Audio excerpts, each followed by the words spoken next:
Blog Talk Radio. Tell me the truth. Are you not mesmerized? Are chills not going up and down your skinny little spine? What do you do all day? Not a goddamn thing. When was the last thing you did anything over there at that studio? Never. Specifically, you never do a goddamn thing but sit around and bitch about women's genitalia. You guys are disgusting and need to get off the radio. Jake, you're fired. Oh, welcome back, everybody. It's the Jake Petlin Show. Excuse the voice. I'm feeling very, very ill. That's how much I love my 13 listeners. I show up even when I shouldn't. So I apologize. I didn't get to tweet too much this week or get anyone all pissed off, but I guarantee you we got a good show today. So if you wonder what it's about, you just have to listen. I'm joined, as always, by my lovely co-host, Jen. Can you say hello? Hi, Jake. Oh, if anyone knew why, that was funny. Jeff and Eli are here as well. Say hello, boys. Hi. Hello. Hey, Eli. How have you been, man? Good. How have you been, buddy? How sick do I sound? You sound very nasally and congested. Oh, I sound like Jen. Anyway, well, welcome back. That's enough about me being sick. I apologize. I got in trouble last week from our lovely followers. Me and Jen had quite the week. I love the people that listen to the show because they have no tact whatsoever. They're just like the host. I love them, but there was a comment on me eating on the air and how nobody appreciated that, and I just want to apologize ahead of time. I might cough from time to time or have to blow my nose. I apologize, but I am miserable. With that said, Jen, last week I thought we did a really, really good show. I was really proud of it, and then people went to Crazy Town. A few minutes after, we won't name names. Everything since I think is pretty good, but man, we had Crazy Town. All sorts of judgments and insults to Jen and myself. I even got it from my mother-in-law, though she doesn't know I know. But she was talking about how I ramble, which I don't disagree with necessarily. My wife got upset at me. I know some of our Twitter listeners were calling you wishy-washy and that you were a terrible co-host, and it was bizarre because, we've done a few shows. I've been doing this for over a year, and we've done some great radio. We've also had, less than stellar shows from time to time. And I've had nothing but support, and everybody has been so loyal and friendly, and the show has grown, and it gets better every week. And I don't know what the anomaly was, but I do believe it was an anomaly. Last week, man, I heard people were ragging on you and I in the chat room, and it was strange. So I just want to talk about it a little bit because one of the common threads I got, besides the fact that I ramble, which, again, I don't disagree with, was that, Jen, you are seen as sort of wishy-washy and that they sort of think you agree with me for the sake of agreeing with me and that you don't have your own opinions. Is that accurate? Is that what you were hearing? That is what I was hearing. That was my biggest complaint. And that they really think that I actually think that I can change you. They think you can change me? They think that I think I can actually change you. When I say, oh, he's toned down, I've changed him, they think that I believe that. Oh, well, I think there's a little truth to it. I mean, I don't want to give away all my power and leverage anything. I mean, we still have not physically even met. But, I think your voice has helped mellow me out. I mean, a lot of the reasons I'm angry is because I don't feel that it's also the same reason I ramble. Is I don't feel, and this is my own issue, but I don't feel like people listen to me. So I go on radio and I'll keep saying the same thing over and over. But since you've joined, for the most part, I feel as though you've listened to me. You've captured every point. You've made compelling counter arguments, I feel. And while we could both get better and we have a long way to go, I think in a sense it's kind of mellowed me out. Also because you're female. And it's always nice to have... there it is. Then I am. Then I can say I have that power. Well, I wouldn't go so far to say that you can make me... You can change me, but you've definitely calmed me down a little bit. I mean, before you, it was me and just Eli. Me and Eli both have so much resentment and anger towards the world that we sometimes feed off each other and we can come across a little bit angry. And I think since you've joined the cast, I've come across less angry, I believe, for what it's worth. So I just wanted to clear that. I mean, again, it's also constructive criticism, and I do believe the audience, especially ours, for whatever reason, they're awesome and they're smart, and I do think we should listen to them as well and take constructive criticism. And, I want to clarify the thing about Jen and why I love Jen is that, we fought on Twitter before we hosted the show together, and we have a history of fighting, and I think people expected when we did the show together that would continue. I certainly did. I remember when me and Jen first had our first call and we decided to do the show, we thought we were going to fight, but we ended up agreeing with each other. And I think maybe that's why people think you're wishy-washy or that you're intimidated or that you sort of bowed to me. But what I really believe is that we're just both intelligent and we're open-minded, and that it's not about being right or making a case for the sake of making a case. If somebody makes a better point or a better counter-argument or opens our mind, we don't have a problem saying, I was wrong. Right, and I definitely am an open-minded person, and for those who know me, I'm also a very strong-willed and strong-minded person, and I don't just change my mind or start to come to the middle for anything. I do believe you have some intelligence in there. But no, our arguments tend to we do have a middle. We both have different opinions on each side, but there is a part in the middle that we can find and agree with. I don't like to argue with people. It's who does? I like to debate. I think it's very different than arguing and being angry. But I do agree with a lot of what a lot of people say, not just you. And I think sorry, go ahead. Well, I can change my mind sometimes. I am a woman, so that's another reason we change our mind. But really, my mind is strong, but it's hard for me to admit that I agree with somebody. So for me to be able to do that is actually a strength, in my opinion, I agree. to listen to another person's side and actually be like, oh, I really never thought of it that way, and be able to change my own thoughts that have been embedded in my brain for a long time. That's, to me, the point of discussion is, and I'm currently in a Twitter discussion with Michelle, who we all love, and it's early on. We haven't gone to the fighting yet, but it's similar, which is I like to debate. I like to make the point, and I like to have the conversation back and forth. I don't like to fight either. However, if somebody wants to fight, I will fight. I don't shy away from the fight. Jen, if you disagreed with me strongly on something, I know this about Jen. We've had a lot of private phone calls. I guarantee our listeners there would be a fight. Jen and I neither of us will back down. It's just not something we want to fake. It's not something we have to feel like, we have to fight about this, because we think that's going to get boring. And you know what? It would.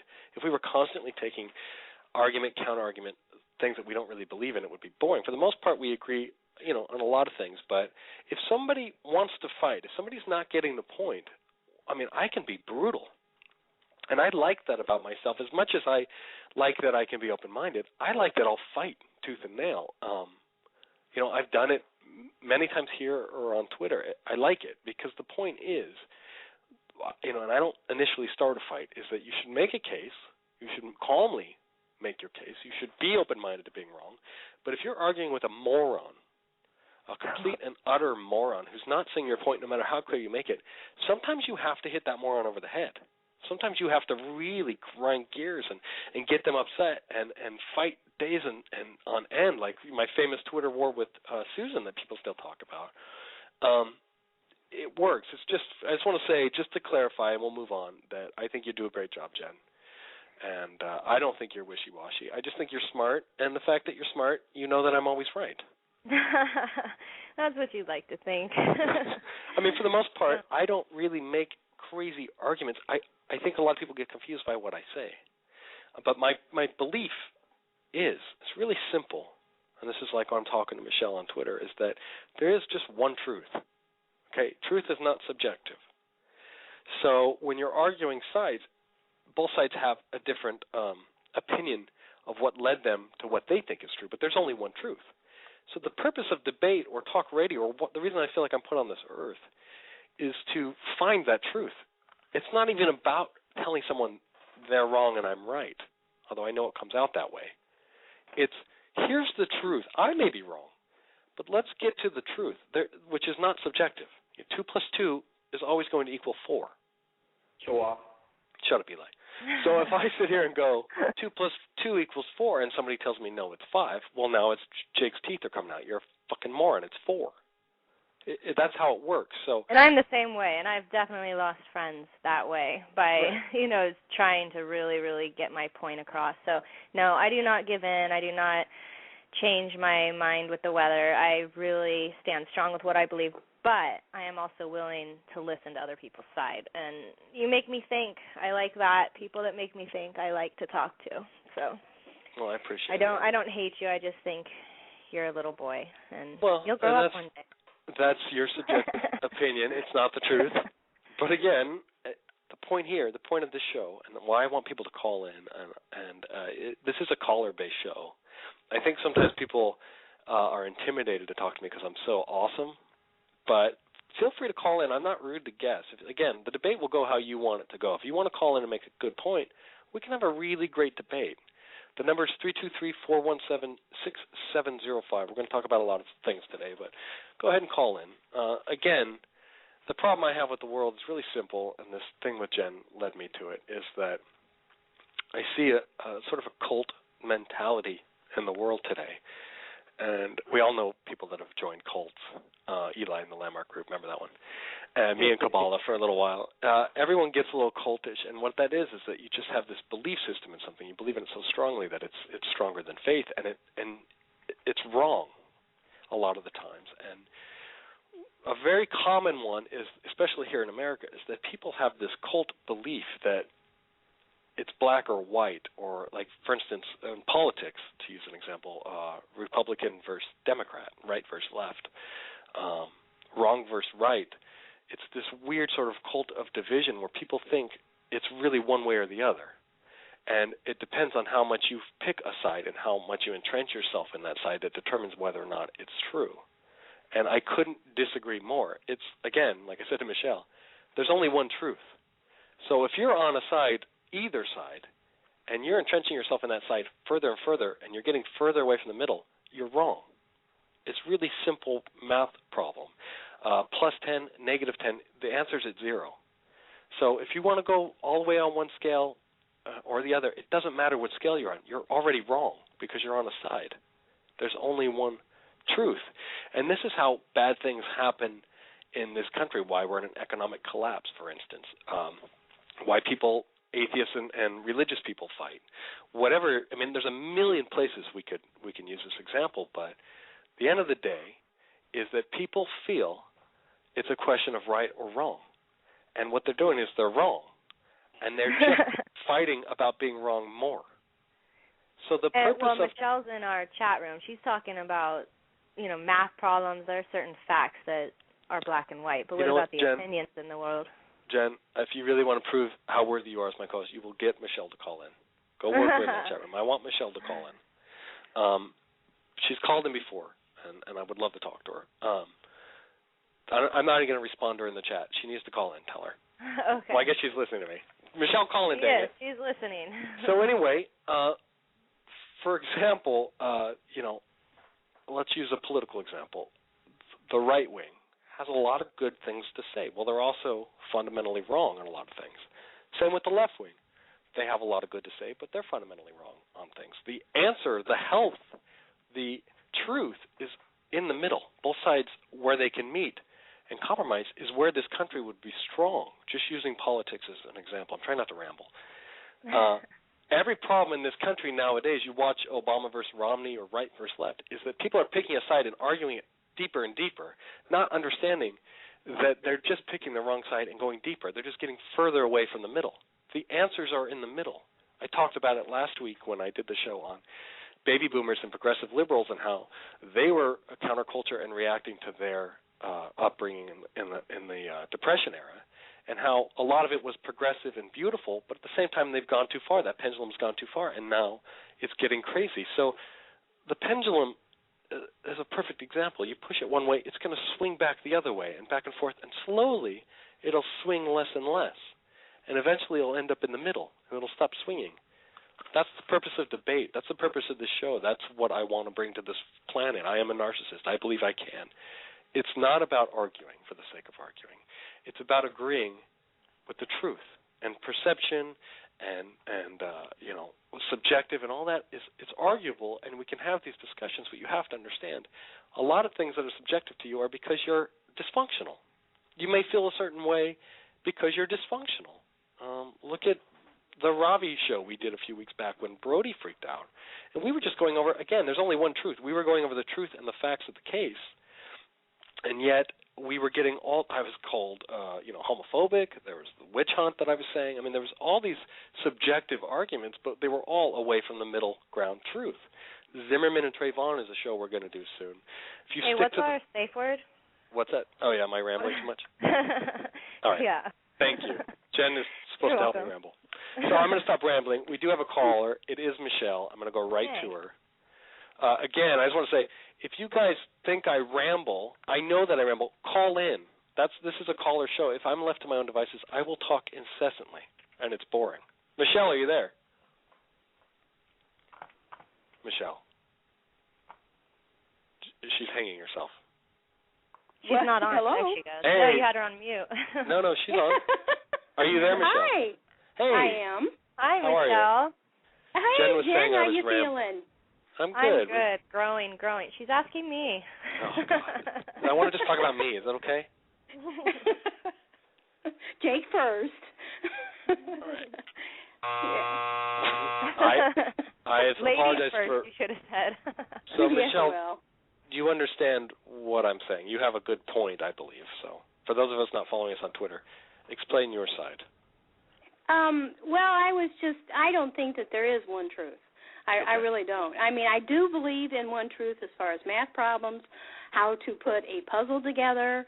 I think that that's all real cut and dry. That's black and white, absolutely. But when you have one truth as far as beliefs go, and you go, and I do agree with you this, if you go to one side too far and you don't meet in the middle, I believe the truth is the middle.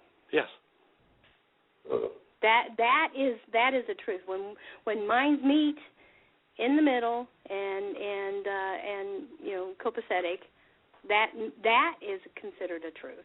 I absolutely agree. I mean, that's essentially what I'm saying. I think what you're confusing me as saying is that your subjective argument or what your feelings are on a subject don't matter.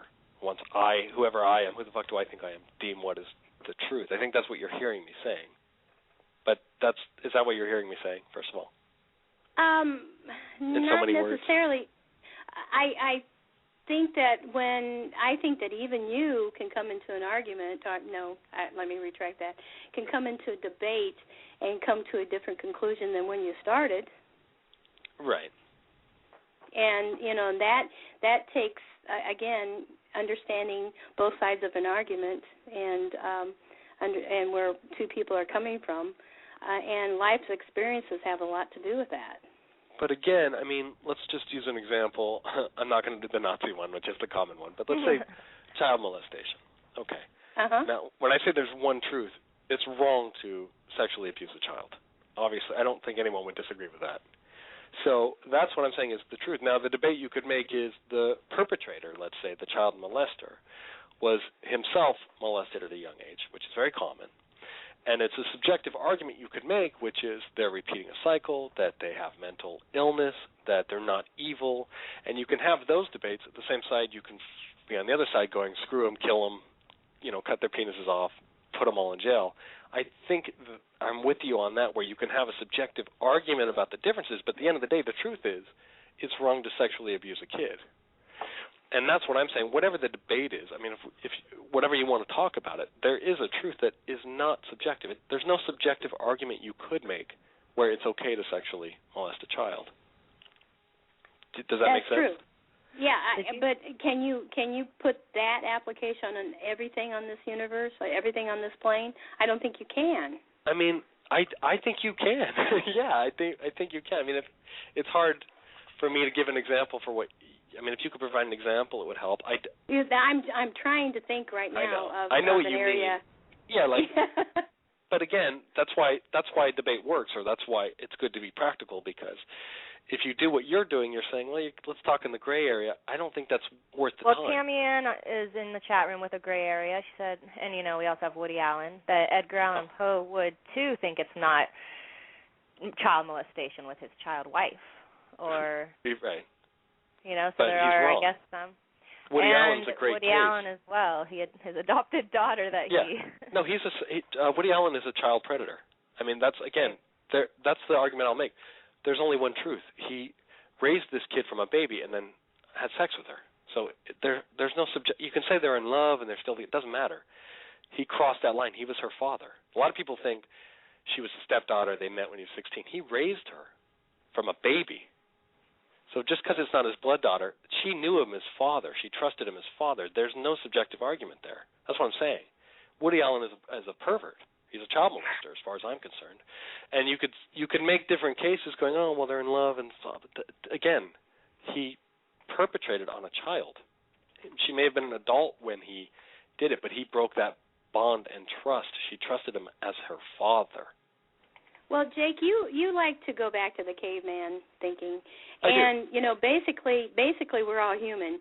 If in animals, and animals don't care if they're my brother, my sister, they'll mate with anything. They don't care.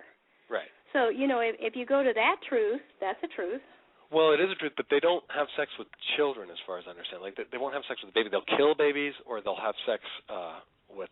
Oh, a dog will do anything. A dog will eat. They don't care. Like I know lions, when they take over, the lion will, if the lioness has cubs with another lion, he'll eat the cubs because he doesn't want to raise some other guy's kids. Like I know there's cases like that, but I've never seen a lion pick up a little cub and rub their junk on it. I mean, I could be wrong. I think primates do though. Yeah, I do too. And not only that, they don't really get into foreplay and sex, and that with them it's just copulation, and they don't care. Right. If they think that they can overpower somebody, they will.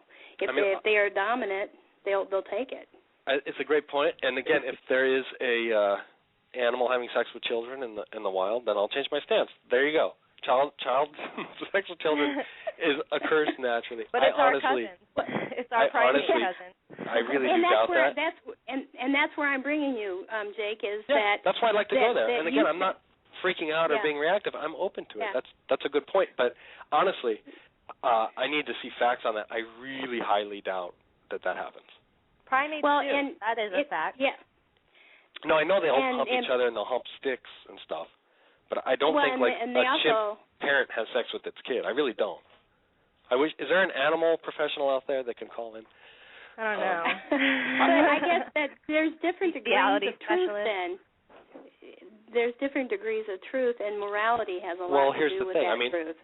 These are animals, and while it's our nature, we understand as humans, we understand the familial bond and kids at a deeper level then. If you wanted to go into how we're different, we have a bigger brain, we have language. So you could argue that humans have a better understanding of their children and the relationship with their children, and we do know it's wrong to take the innocence of a child because that's in our society. That is very natural to us humans. So even if it did happen that chimps were having sex with their babies, you could argue, well, they don't know any better. They're just humping. Well, we know better. So again, you could argue you couldn't argue it's still wrong to sexually molest a kid because we have a higher understanding as humans. We understand that kids can't protect themselves, that it's our job to raise them, and so on and so forth. So again, Woody Allen is a child molester. So education changes the truth. Well, I think, again, I always go back to the animal with the humans because I do think we are animals. And I think there is a natural law and truth in there. And I think a mistake we make a lot, again, the truth is always in the middle, is if we start thinking we are too advanced because we confuse technology with some sort of psychic or spiritual evolution. We're too far on the crazy side there. I mean, the truth is we are an animal, but we also are, spiritually awakened to some sense. We do have a deeper understanding. I mean, who knows? Maybe animals have a deep understanding than we do, but we do certainly have a deeper understanding than what we think animals do. So there is responsibility in that. I don't think anyone would have sex with a child that would think that's okay. Especially a child they raised. Hate to sound to agree with you here. Yeah, I mean, I don't know. Especially a child they raised. That is really. a little warped. Well, it can even go further out than that, and morality has a lot to do with that, too. I wouldn't be hooking up with a cousin that I was raised with either. Right. Because you do have that sibling, atmosphere going on, and morally it's wrong. It just doesn't feel right. Well, there are. And I have seen animals. I watch a lot of Animal Planet. There's chimps that live together. That are brothers and sisters. They don't hump. They build communities together. They do live together. They don't. I think it's incorrect to say a chimp goes around and humps everything that walks. I just want to say that one last time. Well, I wasn't Isn't it exactly incredible? discriminating chimps. I'm just saying, cats, they don't care. As soon as their litter gets old enough, a male cat will come in and have sex with their daughters. They don't care. That's true, but they don't have sex with a kitten.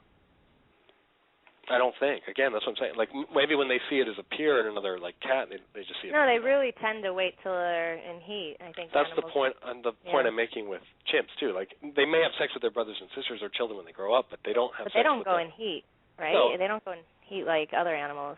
They're like us too much to compare. Well, again, chimps go in heat. Yeah. They do? Haven't you ever seen a baboon? Oh yeah. but they don't I see mean, I them know with they have their baboon periods, babies. but we have our periods and we're not in heat. That we stay away from sex when on our period. Well, hopefully most of us do. Ugh, yeah, please. It's crazy. It's crazy to me that he's still the most celebrated director in Hollywood, even though this took place. I remember I was at a restaurant, and he walked in with, I guess, his current wife or former stepdaughter. Yeah. And they're just sitting next to each other at this table. Everyone's staring at them, and they're just eating. They didn't even say a word to each other, and it was just, I don't know, it was just so. It was just like an uncomfortable feeling to look at, knowing their background, but yet everyone's so enthralled because he's so talented. Well, yeah, how did less he make it through that? Didn't he take nude photos of her underage too? No, he did. Well, you look at him and Roman Polanski, and Yeah, Roman those Polanski, he actually won an Academy Award, I think, a couple of years ago. He got a standing ovation. Exactly, and it goes to show you where Hollywood's moral compass is when it comes to, people's behavior.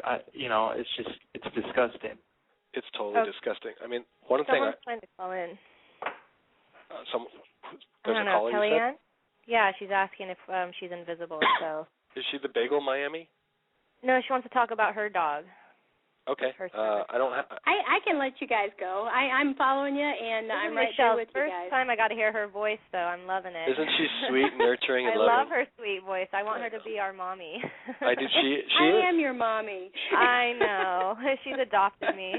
So, Michelle, I hope you learned an Both of important lesson that it's not okay to have sex with children. I hope I taught you something well, I important. learned Period. that. Yeah. There's You're our welcome, gray area Michelle. there. Your moral Okay, compass. honey. All right. Yeah, all right. I have one. I'll talk Bye-bye. to you Love you both. Bye-bye. Love you. I don't know the other caller calling in. I have this note for Bagel Miami. I'm just going to take it because I don't even All right. understand. Caller, Bagel Miami is your name? Hello? It said his name was Bagel, and he's from Miami. Oh, Bagel from Miami. You're on the air. Great. Oh, and it was about Tourette's, too. I know. The note says he has Tourette's. Oh, maybe he has Tourette's tickets to be quiet. I think the 805 might be the... That's you. Hello? No, there's another. Hello. Oh, hey, Bagel Boy. How you doing? I'm good. Am I Bagel Boy or you're Bagel Boy? You're Bagel Boy. Don't you remember? I have no idea what you're talking about. Enthralling radio you have here, talking about talking. Who is this? Oh, this Bagel Boy, could it be our gay Jew?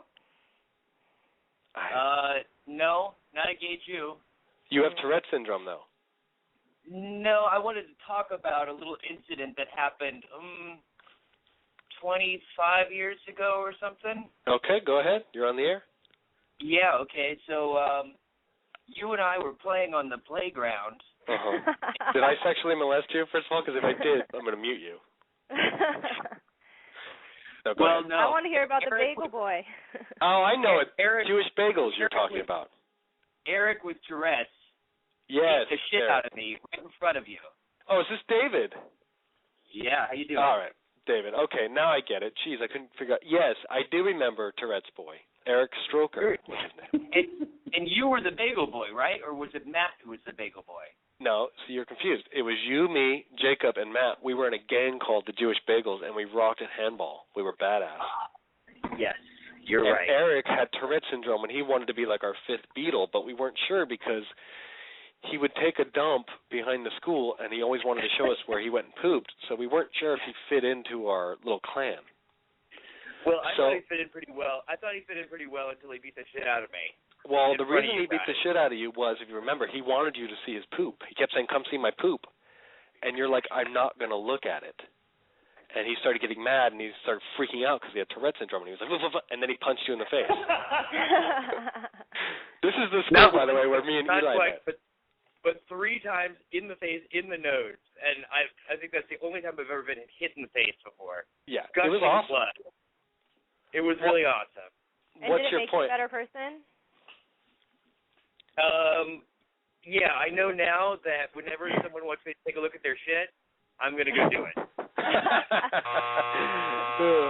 I think those are important words to live by, David. I think that's great. Yeah. But yet, I love reminiscing about Landmark. You know, Was that whenever your special school? That's our special school, and I can talk about parenting and the psycho going too far with medication, all this stuff. I get all passionate about how we're over-medicating our kids, and people go, "Why is he talking about this?" If you could go back in time and come to the school where me and David, this caller, and Eli went to school, and kids that would punch you in the face because you don't want to look at their poop, who were heavily medicated, you would understand why I make this impassioned plea week in and week out, because there's some serious screwed up kids out there. I mean, Eric, his name was Schroeder. We called him Stroker because he also got caught masturbating in front of the school. So he got the nickname Stroker. This was a kid that had severe psychological issues, and he was put in the general population with kids like myself and David and Eli, and everybody was medicated. We weren't really general population. We were general population. I wouldn't say that. Why? Because we were playing handball? Yeah, we were special. Yeah, we were, but we were, we graduated. We were of the more normal. We were prep. It sounds normal to me for boys. Yeah, it was normal, but again, this is a kid who should have been in intense therapy, and instead the school was basically medicating him, and they wrote him off with Tourette's. I'm not even sure he had Tourette's. I'm not even sure I believe in that stuff, if we're going to be really honest. This is a kid who his parents had enough money to pay for him to go to our school. That's why he was in there. Yeah, exactly. But that's a whole other discussion. But anyway, David, you got anything else before I hang up on you? I like that you called in to insult my radio show first. That was awesome. Classic. Well, yeah. I mean, so what is this? This is like my childhood dream of having a public access TV show, but this is like public access radio. Is that how it is? That's exactly what it is. Blog Talk, anyone can do a show on Blog Talk. You got to pay a little bit of money, but it's about the same fee as public access. At least it was back in the old days. And yeah, they give you a call-in number in a studio, and you can do your own show. Wow, how fun! Well, I know. When I come out to LA, can I be a guest in there? Of course, I could do a whole show on you. Oh, really? Are you still on any one of you in that school, I'm sure. What's that, David? Are you still heavy? Are you going to crush me if you're on top of me? I've gone up and down, but no. Right now, I'm currently in a fairly healthy shape. Okay. It's pear-shaped, but it's fairly healthy. Well, hey, good to hear you. All right, you too, David. All right. Well, that was fun. I always love reminiscing from my old school days. Eli, how did we survive, man? I don't know. I don't know, dude. All right. That's hilarious. I never knew that one. Oh yeah, he freaked out and punched Dave in the face, and David's nose started bleeding. And me being the awesome friend that I am and the empath, I sat there pointing, and I laughed so hard I almost peed my pants. This is exactly why. When you said he had Tourette's, what kind of sounds was it? Was it like a cussing sound or a tick? I mean, what kind of Tourette's? No, he would punch you in the face if you didn't look at his poop. That was pretty much it. Whatever you call that. Anyway, Kelly, you're on the air. Cool. Hi. It's nice to hear your guys' voice. Hi, Kelly. Well, thank you. Hi. Yeah, I enjoy your show a lot, so I'm not calling to insult your show at all. I like it, actually, and I listen in every week. Sure, it's one of my high points. Thank you. And I'm talking about animals, but I'm not talking about them copulating, although I do agree they do, because my Lucy had children, and they had children, and, oh, God, the family reunions are not fun to watch. So you have to always yell at them. Stop that! But Lucy's a service animal, and she performs a task. And my city has decided that they're no longer giving out service animal tags, and they're not even giving out dog license tags. They're giving out pet license tags. Mm-hmm. And if somebody denies me access because they cannot tell what my dog does, then what happens is I'm to call the police, and they come over, but there's no paperwork to prove, no license to prove she's a service animal, and a decision is made of, do I get on the bus and get home or not? And so I'm thinking, okay, who do I fight with here? Jake, you would probably like this solution that's been offered to me, which is put the pet license on her and keep the service animal tag that she was given 3 years ago before they considered them obsolete. But I'm thinking bright blue tag that says pet, What do you guys think? Am I making too big of a deal? What is the function the dog serves, if I don't mind asking? I'm a diabetic, and I'm also a bit forgetful, as you probably have noticed on Twitter. I'm an old lady, and if I do my insulin twice or not at all, my sugar goes one way or the other, and she detects it and comes over and barks in my face and says, "Hey, fool." They changed the law that doesn't count as a service dog, you're saying? Well, they're saying that they do not have to license a service dog as such. And since they license all dogs as pets now, service dogs are licensed as pets. And it's a city ordinance. The ADA says it's passed down to the city. The city has decided we're going to charge a fee, and there's a company in Texas that makes all of the licenses, and they're all done online, and the company's name is Pet. But I'm confused. Does it take rights away from you and your dog, or what's the issue if they do that? It's probably free to license them if they're a service dog, I would assume, right? Right. Yeah. And first we fought over the fee because it used to be free, and she's been a working dog for 3 years now. However, then when we were done fighting over the fee and it came in the mail and it said pet on it, I'm like, oh my God. And I don't know. What my concern is okay, I go into a restaurant or a market that I haven't been in before. Right, and they bring your dog outside. And I take a bus trip to LA and I go to get on the Greyhound, and the driver says, "Wait a minute." I go, "This is a service animal. She performs a task." And God, I'd have to look in. I don't want to give you an answer so short without doing research, but okay. I would say, whoever gave you the advice to mark her on a vest or a chain that says service dog, I think I would do that, absolutely, because most people don't even know the country's laws, let alone each individual county and how they register dogs. So you could pretty much get on a Greyhound and say, "This is service dog. I go into insulin shock," and I doubt the driver's going to say, "No, Section 4.7 says it's a pet." You know right. what I mean? I really don't know how else to help you. Yeah, I'm afraid they'll say that tag that says that she's a pet, they're just going to point to her tag and say, "Well, it says she's a pet." Right. And if she has the other tag on her that also identifies her as a service dog, that was the compromise solution that was offered up last night that says, don't wake up in the middle of the night and have a panic attack over it anymore, because they can say, well, that one says pet, but I can say, well, but this one says service animal. Right. Kelly, you tried to do this online? Yes, and now I'm going to go over to Earth Day in Santa Barbara, which is a huge, huge celebration where all the politicians are. Mm-hmm. And I've held public office here before, so they all know me. They like me or they hate me, but they sure do know me. And I'm going to have this conversation with them. So I thought, because my friend just got it done online, and she got a card.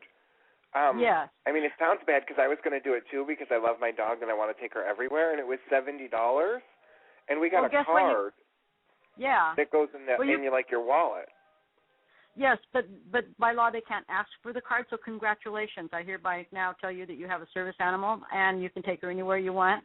Here's what you do, Kelly. You go there with the dog when all the counselors are there, and you go into fake insulin shock. Yes. And then, you have your dog come up and don't tell the dog, give you the thing, and then you can say, no, I'm serious, right there. Look, if why this dog... don't Johnny research it for her, and Eli, apparently, and get back to her? All right, we're going to do some research and get back to you, Kelly. Thank you. Johnny's a big dog person, too, so him and cat lady here, I'm Jake, so will get back to you. I don't mean to cut you off, but I don't have the necessary answer to this discussion. I don't want to take too much more time on the air. I'm confused too. I thought, my aunt has a service dog, and she has it for like anxiety or something.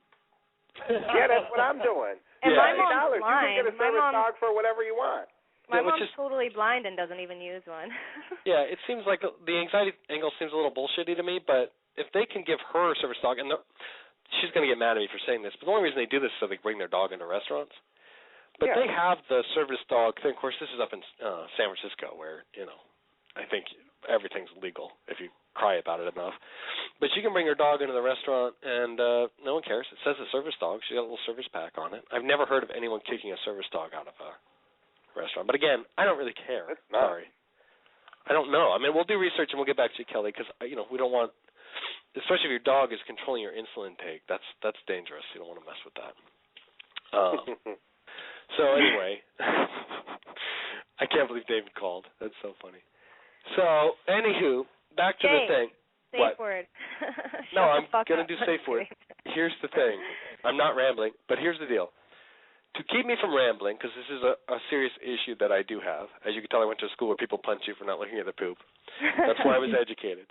Jen and Eli have taken it upon themselves basically to do research during the week to find articles, and I'm not going to do any pre-research because I'll ramble and turn it into how I hate everybody. And this is now part of the show where I'm going to turn it over to Jen and Eli, and they're just going to point out little news stories, and you guys can call. I have no prior knowledge to it. And this way I won't ramble. So go ahead, Jen. You're on the clock. All right. I tried to find the most middle ground story I could for us to discuss and see if we could find some. The biggest story I found is in Sweden right now. They're trying to go gender neutral, which means not have a specific gender, where they're literally banning words in English like he and she, which are han and hon. Oh, my God. And they're going to call everyone hens. So in Swedish, I think, but I'm sorry, go ahead. That's sweet. I mean, it's a new word, basically. I think it came out in a children's book about a little boy who wants a dog for hen's birthday, which means, I guess, I'm sorry, it doesn't even say little boy. This book tells the story of Kiwi who wants a dog for hen's birthday. Oh, but they don't specify that Kiwi is boy or girl. Through the whole story, they don't specify, and they want to take gender classification away completely. Well, it's a middle ground. Well, and they're going to take away cars, free play. Have you heard about it at all? Or? A little bit. I saw some article because it's Sweden, and I know there are a bunch of psychopaths over there. Way libtard and progressive in the bad sense. This is pretty much what I'm railing again. Now it's time to blabber on again. These are people that have taken the everyone gets a trophy thing way too far. It's pretty much how the government works, from what little I know. So when you say they're outlawing this in school. They're getting rid of playtime, like recess, you mean? Free playtime. They will have directed playtime where the genders play together, but not where you just set the boys and girls out to recess. I mean, hens out to recess. Because what they're afraid boys and girls will fight? Well, or that boys, like they do, I guess, will dominate the more powerful sports, like at my son's school, handball. That's the big boy sport, which when I was a kid, it was the girl sport, which is funny. But, yeah, that they're going to dominate the sports and the girls will end up left out and not get to play the sports. So if they're all playing soccer, the boys are going to be playing soccer more and be better because they're bigger and stronger. Although I've seen girls, this doesn't apply to every single boy and girl. There are little boys and there are big girls, but overall, boys are bigger and stronger. Well, yeah, they are. But I do like the parts, though, that the thing about Sweden is 2/3 of their females are breadwinners. So they are trying to push, it seems like feminism, but yet, I don't know, they still want to take away gender. Yeah, well, it's funny. I didn't want to do feminism. I'm going to stay away from feminism as much as possible with this news story, but this is kind of partially one of the fears I have when I rail on it here in America, when they're doing this whole, gender neutrality. And there's this couple here in America, I talked about it in the air before, where they're a man and a woman, but they had this kid they named Sasha, and they wouldn't tell his friends or family if Sasha was a boy or girl. They didn't come out that he was a boy until the school legally made them. And they didn't want Sasha, to be raised with gender specific and all the negative connotations. So if he went and picked up like a truck or a gun, they took it away. It was too male. And it drives me crazy. That was here in America, but see, this is why I'm upset, because you look at Sweden, which is pretty much a feminist country now. I mean, this used to be the Vikings that go around and, rip people's lungs out and hang them up on trees. They've gone really crazy. I've been following them over the years, and this is where it's going to go. Again, the truth is always in the middle. Happiness is always in the middle. Yes, boys and girls are different. Yes, we don't want boys to beat up on girls on the playground. There's a lot of things you can do to keep that from happening. This is not the way to do it. If you take away that makes a boy and a girl, and you just say, hey, we're all the same, you're doing so much damage to these kids. And here's the thing that blows me away when I was thinking back in the Sasha day. These people, I'm trying not to say feminists, fuck it, these crazy progressives, these libtards that are pushing this movement, they don't understand how crazy they are. And I've been fighting them week in and week out to the point where I've gone insane. And you know what? I can't stop this pendulum. I can't do it, because every time I think I get through, something like this happens. Nobody listens to this damn show. So you know what? I'm going to join them, Jen. I'm not going to fight these crazy progressive libtards anymore, these feminists. I'm going to join them, because you know what? Fine. You want to cut out gender? Let's cut out gender. So I'm going to push it down. I want, starting tomorrow, all you people that think this is a good thing happening here in Sweden, I want you to take your girls and your boys under 10, and I want you to demand that they go into co-ed showers and co-ed sleepovers at their schools. I want you to be okay with your high school girl joining the male's high school football team. She's going to get her neck broken, but hey, gender doesn't matter. She should join the field, and she should be showering with the 16-year-olds, because gender doesn't matter. And all the little girls, 6 or 7 years old, they go to the Boy Scouts. They should have an 18-year-old male counselor. I'm sure none of you parents have an issue with that, right? No, if I had a daughter, I definitely would. But, I mean, it sounds like it's all about sex to you. Like, that's the one issue that people would have. Jen, men and women are different. We've talked about it. They're different. And this is the thing, these feminists are so stupid, because what they want to do is, instead of saying, hey, men and women are both equal but different, they each offer something powerful to society, they want to brush it all off and make it nothing. It's like this master race Nazi thing where they're like, oh, we can't have men being men playing with trucks, and they're all abusive, so let's take this away. I think they just don't want their identity formed off their sex. So they're trying to take that away so they can grow into who they're supposed to be, period. Then let them, Sasha, I guess. But let them commingle then. I'm sure Sasha's parents are fine. He's a boy. I'm sure they're fine. If he's, 17 years old and he has, he's sharing showers with 17-year-old girls, I'm sure they're fine with that. And again, why stop there? Why even have separate male and female bathrooms, right? I'm going all the way, man. I'm going to join the feminist movement today. Let's get rid of it all. I'm sure all of you would be fine with me sharing a bathroom with an 8-year-old girl and a trough. I'm going to go up right there to the urinal. I'm going to whip my wank out, and I'm going to let it hang, and I'm going to pee right in front of her, because you know what? Gender doesn't matter. Are you guys okay with that? Please call 323-417-6705. This is the crap I cannot stand. I won't even send my boys, though, to be honest. I kind of, maybe a few years ago, was like the Swedes and really liked kind of just letting them figure out what they're going to like, and had to talk my husband into kitchens and a male Cabbage Patch doll. But so you think I definitely would not want to mix bathrooms. I've just seen that boys are different without me giving them a lot of influence. From about age 2, 3 on, I could start seeing differences. Them wanting to wrestle, I never, ever, ever, and my mom was open, let me do what I wanted. I had boy friends, male friends, little boys, and I never wanted to wrestle with them. I wanted to play Hot Wheels and Legos, but I never wanted to roll around and wrestle as a 5-year-old like my kids. It's ridiculous, and I had to come to terms with the fact that that's things they like to do, and they're not going to be gentle little angels. They're not going to be like as delicate. Yeah, I mean, I'm not a delicate girl. I played sports. I have a black belt, but I definitely don't. I got my black belt for more just a personal goal. It's not so much because I wanted to go beat people up. Where I think the first thing Parker says, my 5-year-old, is he wants to do Taekwondo so he can punch people in the face. Someone asked, what sport are you going to play? Just yesterday. He said soccer because I want to kick them in the face, like everything, and I'm not teaching him this. It's kid just rules. coming out. No, so wait, you're saying there was a point where you would have maybe given a little bit of weight to this argument about gender-specific. Definitely. Oh, I would have been as a preschool teacher, as an elementary school teacher, and then in their earliest childhood, I definitely would have been like, this is a great idea. It supports women. It supports little boys getting to be who they want to be. It's more little boys, I think, that are kept from a lot at that age. You're not allowed to have this toy. Girls, like I've told my sons, I got to play with every toy there was for when they do get teased, because they will get teased here and there because they do like certain toys that are typically girl here and there. And I said, it's kind of a bummer. As a girl, I got to play with both, and if you want to play with a doll, you can play with a doll. And they do.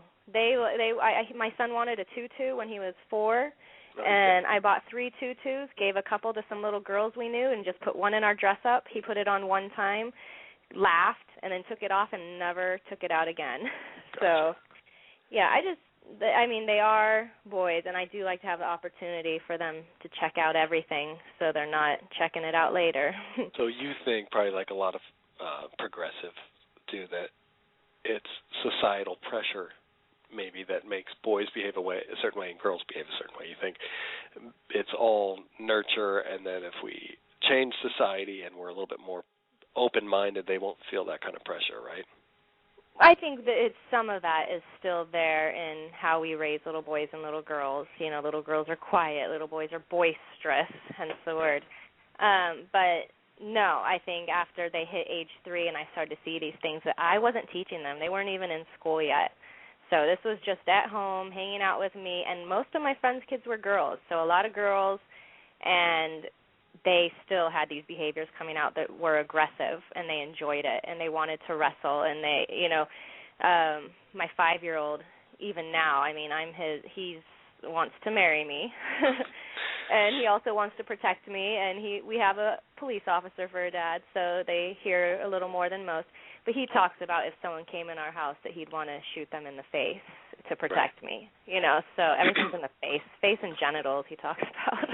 so he's a but man. I don't teach him that. We don't say, Richie doesn't even, I said his name, he doesn't even shoot people, and, they shoot for the chest, so I don't know where he gets, I want to shoot them in the face, it's very intense, but he's naturally that way.